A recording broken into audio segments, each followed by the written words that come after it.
महाराष्ट्र भाजपचं जे कार्यालय आहे, नवीन कार्यालयाच्या भूमिपूजनाचा सोहळा आहे, पण त्या जमिनीच्या व्यवहारासंदर्भात तुम्ही अमित शहांना पत्रही लिहिलं. आज भारताचे गृहमंत्री आणि भाजपचे नेते अमित शहाजी मुंबईला येत आहेत. ते भारतीय जनता पक्षाच्या नवीन कार्यालयाचं भूमिपूजन करण्यासाठी मरीन लाईन्स खरं भारतीय जनता पक्षाचं एक मोठं कार्यालय राज्याचं आहे, पण हातामध्ये अमर्याद सत्ता आणि धनसंपत्ती असल्यामुळे समुद्रासमोर मरीन लाईन्सला एक भव्य आलिशान कार्यालय उभं करण्याचं त्यांनी ठरवलं. कारण ते सुखासीन लोक आहेत, कार्यकर्त्यांप्रमाणे त्यांना जगता येत नाही. ते पूर्वीचे दिवस गेले. हजारो स्क्वेअर फीटचं ते कार्यालय आहे. नवीन किंवा नूतन कार्यालयाचं भूमिपूजन हा काही आमच्यासाठी टीकेचा विषय असू शकत नाही. राजकीय पक्षांना तो पूर्ण अधिकार आहे. देशभरामध्ये भाजपनं प्रत्येक जिल्ह्यामध्ये अशी पंचतारांकित कार्यालय उभी केली आहे. 550 पेक्षा जास्त. म्हणजे मुंबईतलं दिल्लीतलं कार्यालय जर आपण त्यांचं पाहाल तर प्रेसिडेंट ट्रम्पचं व्हाईट हाऊस मागे पडतं, पण त्याचंही आम्ही स्वागत करतो. पक्ष आपल्या प्रॉपर्ट्या तयार करत असतो, सत्ता आहे, उद्योगपती पैसे देत असतात. प्रश्न इतकाच आहे, मरीन लाईन्सला अद्याप मराठी भाषा भवन होऊ शकलं नाही. त्याच ठिकाणी मराठी भाषा भवन अडकून पडलंय. भूमिपूजन होऊन सुद्धा त्याकडे कोणाचं लक्ष नाही. पण आज गृहमंत्री एक पंचतारांकित भव्य असं कार्यालय त्याचं भूमिपूजन करण्यासाठी येतात. त्यांचं स्वागत आहे. मी आज पत्र लिहिलंय अमित शहांना आणि सामना सुद्धा आम्ही छापलाय की किती वेगानं काम केलं जातं, किती वेगानं एक फाईल एका सत्ताधारी पक्षाची म्हणजे राफेलच्या वेगानं लिहिली. राफेलच्या वेगानं फाईल हल्ली. म्हणजे राफेलचा वेग सुद्धा मागे पडेल इतक्या वेगाने ती फाईल हल्ली. आणि सर्व अडथळे बरं का, कधी 24 तासात, कधी 2 तासात, कधी तासाभरात अडथळे दूर करून ती जागा महापालिकेची ही भारतीय जनता पक्षाला देण्यात आली. 3.5 वर्ष राज्यामध्ये प्रशासन आहे मुंबई महापालिकेत आणि त्या प्रशासकाच्या माध्यमातून हा संपूर्ण व्यवहार करून घेतला. झाला नाही, करून घेतला. महापालिकेमध्ये नागरी सुविधांच्या संदर्भात अनेक विषय पडलेले आहेत, त्यांच्या फाईल हलत नाही. अद्याप मराठवाड्यातल्या शेतकऱ्यांच्या मदतीची फाईल हललेली नाही. दिवाळी झाली तरी. पण भारतीय जनता पक्षाच्या पंचतारांकित हेडक्वार्टरची फाईल ज्या राफेलच्या वेगानं हल्ली ते रहस्य त्या जमिनीखाली दडलेलं आहे. त्याचं भूमिपूजन अमित शहा करतायत. ते रहस्य ते जेव्हा कुदळ मारतील तेव्हा ते रहस्य बाहेर येईल, फाईल बाहेर येईल. तर मी फक्त अमित शहा जे देशाचे गृहमंत्री आहेत, अत्यंत प्रामाणिक माणूस आहे. अमित शहा अत्यंत प्रामाणिक माणूस आहे बरं, अत्यंत प्रामाणिक. त्याला कधी असे 2 नंबरचे धंदे बिंदे जमले नाहीत असं लोक त्यांचे भक्त म्हणतात. म्हणून मी त्यांना कळवलं की बघा, तुम्ही जी कुदळ मारताय त्याचं रहस्य ते समजून घ्या. संपूर्ण माहिती मी त्यांना पाठवली आहे. मला खात्री आहे ते सक्षम गृहमंत्री आहेत. आपण ज्या जमिनीवर भूमिपूजनाची कुदळ मारतो आहोत त्या जमिनीखाली कोणतं रहस्य आहे महाराष्ट्रातल्या भाजपच्या नेत्यांनी पुरलेलं, त्याचा त्यांना अभ्यास करावा एवढीच माझी एक भूमिका आहे. बाकी नवीन कार्यालय 20 माळ्याचं करू द्या, समुद्राच्या वर करू द्या, समुद्राच्या आत करू द्या. अद्याप शिवाजी महाराजांचं स्मारक झालं नाही. अद्याप छत्रपती शिवरायांचं स्मारक जे होणार होतं समोर ते झालं नाही.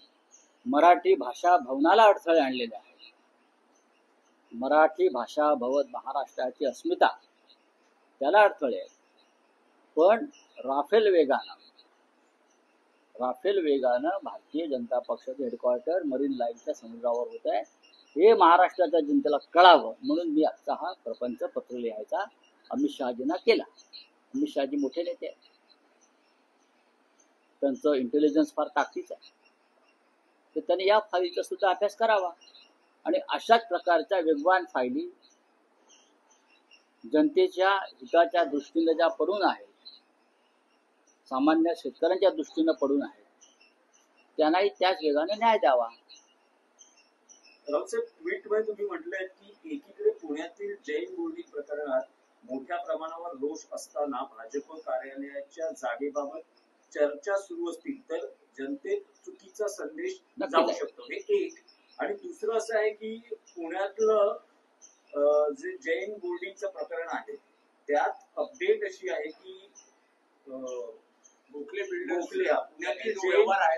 जैन बोर्डिंग जमीन व्यवहार रद्द झालेला आहे. विशाल गोखलेंनी त्यातून या व्यवहारातून माघार घेतलेली आहे. हा जनतेचा दबाव, जनतेचं आंदोलन आणि पब्लिक क्राय.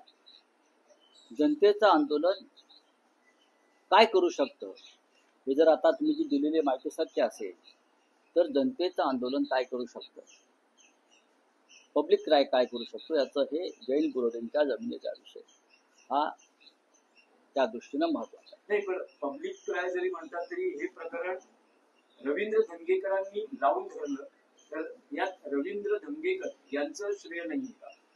कारण त्यावरून बरेच राजकीय आरोप बघा, श्रेय सगळ्यांचंच आहे. जैन बांधव रस्त्यावर उतरले, जैन बांधवांनी उपोषण सुरू केलं, जैन बांधव हटले नाहीत, जैन बांधवांच्या पाठीशी सर्व राजकीय पक्ष उभे राहिले. रवींद्र धंगेकर हे तिकडले प्रमुख नेते आहेत, त्यांनी ते प्रकरण पुढे नेलं, रोज त्या संदर्भात ते माहिती देत राहिले. त्याच्यामुळे त्यांचं रिसर्च, त्यांचं शोधकता ही सुद्धा महत्वाची आहे. पण एक गैरव्यवहार थांबला गेला.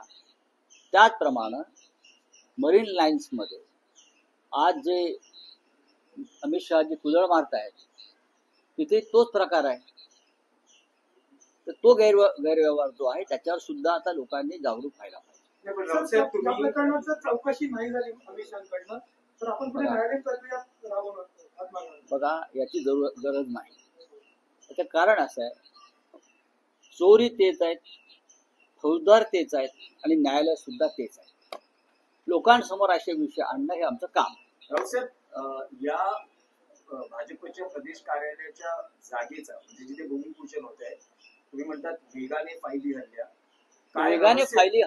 रहस्य काय आणि त्यातले मूळ मालक बरं का, भोगवटाधारक यांचे याच्यात कसे बदल होत गेले जागा मिळवण्यासाठी, याचं इत्यंभूत माहिती, तांत्रिक मुद्दे, राजकीय मुद्दे, एकनाथ डेव्हलपर, हे सगळे मुद्दे ह्याच्यामध्ये आलेले आहेत. तुम्ही ते पत्र लोकांसमोर आणावं अशी माझी विनंती आहे.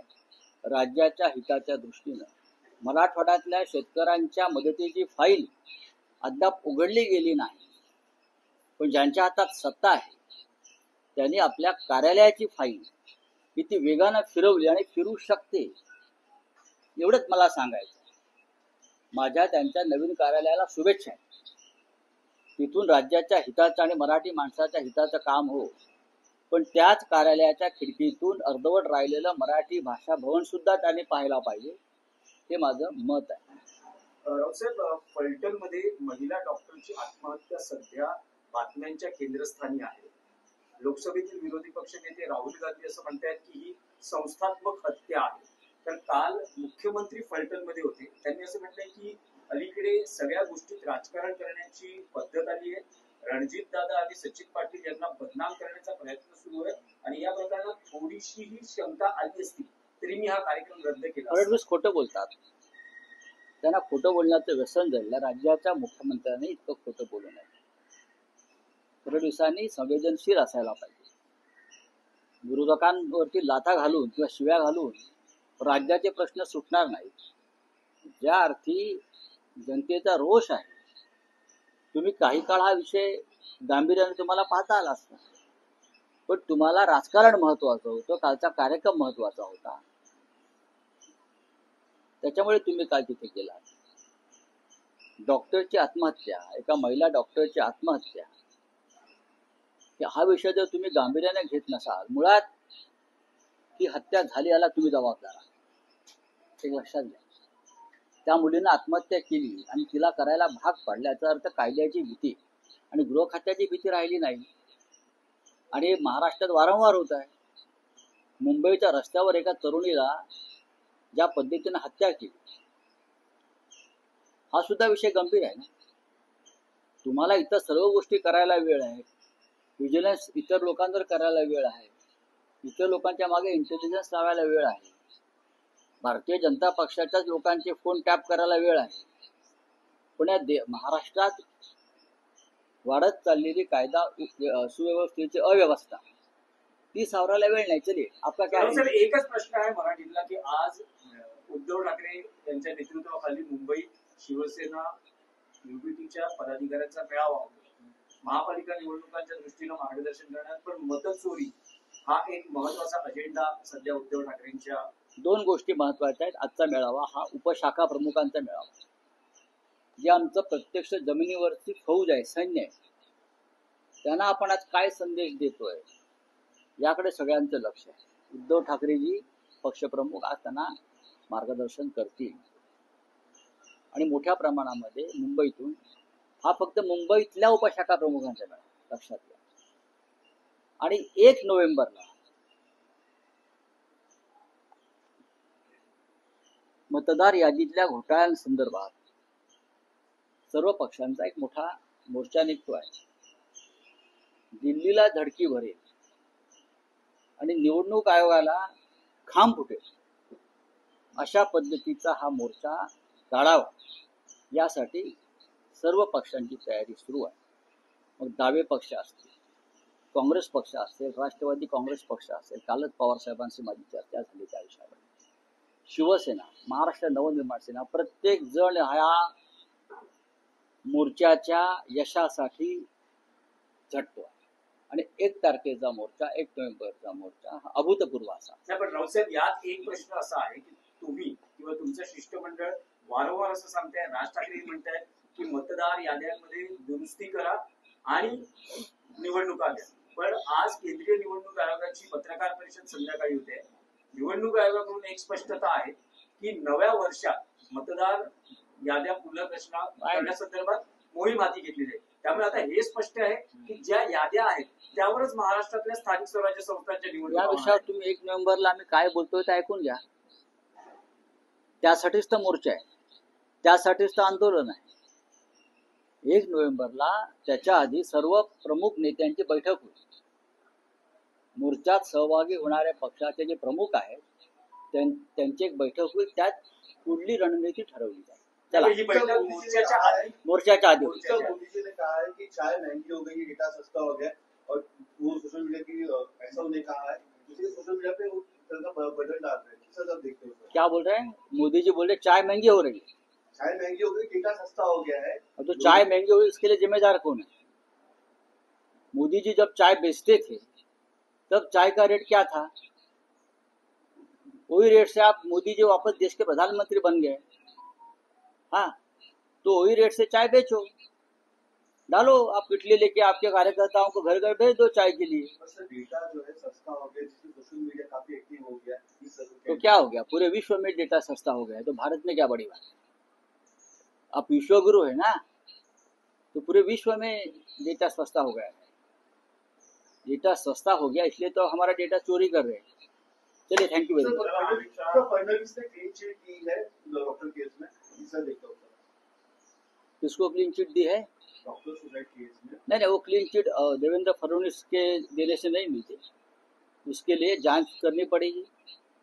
वो लड़के ने जो अपने हाथ पर लिखा है, हाँ, कि पोस्टमार्टम रिपोर्ट बदलने के लिए कैसे एमपीज के पीएस के फोन आते थे, क्या वो झूठ है? तो आप जिसने सुसाइड की उस लड़की को आप झूठा बोल रहे हो. Thank you.